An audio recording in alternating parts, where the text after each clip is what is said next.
Good morning and welcome to DCM's Introduction to Cinema. Section 1 will be all about cinema, surprisingly enough. The history, the USPs, the advantages of the medium and the benefits. Then you'll get an hour's break and we will be giving you a live brief.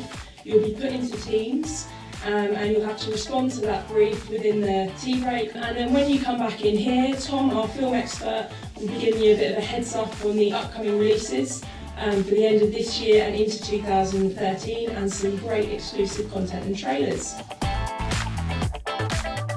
In this kind of multitasking, social media obsessed world in which we live, cinema is one of the few forms of escapism, and the sanctity of cinema really does still exist. There's the opportunity to completely immerse yourself, and the brands are tapping into this, and imagination really is still flourishing. Cinema is a truly multi-sensory experience, so it's the combination of the big screen with the Dolby surround sound that's a really emotive experience like no other out there. And if you combine that with the fact that people are in this relaxed, happy frame of mind and they're waiting with anticipation and excitement to see their latest release, what this all does is actually create an emotional and a physical response in cinema goer, and that is fantastic news for advertisers, because what that means is that it results in a far higher ad recall. It also means that the audience take a deeper message to take out, and also have a more detailed interpretation of your brand's message when they have experienced that on cinema than on any other media.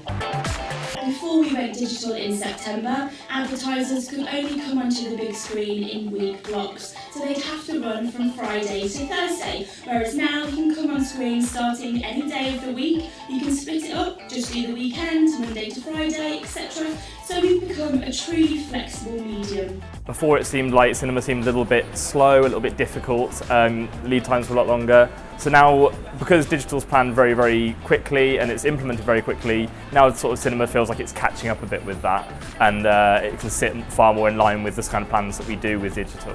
I thought it was very much like TV, where you just buy a number of spots and that's all that you can do. But actually the packages that I've learnt today that are available for cinema is actually really, really interesting, and it's very flexible, which is perfect for a target audience. Actually, as we start moving into a digital world or a digital age, we can start talking, as Roxy said through the Bird's Eye campaign, we can start talking to people well before they come down to the cinema, during their experience, but then also start talking to people and making advertising relevant for them once they've left the cinema experience themselves. It's that kind of emotional connection that we really want to try and kind of get involved with. And we believe by using this 360-degree approach to selling cinema, we can start making advertising that's more relevant for cinema goers.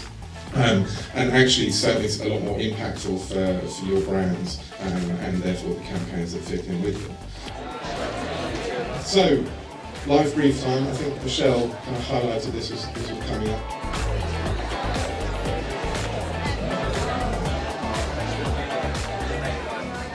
As I said, I'm the film specialist at DCM, which means that I am the biggest film nerd at DCM, and it's my responsibility to keep everyone up to date with what's going on in the film slate. Which is what I'm going to do for you now. I'm going to take you through the standard release schedule, and then we're going to highlight a few of the key titles for 2013. Today's event was really, really good fun, really interesting, really insightful, and the bit with the trailers was amazing as well.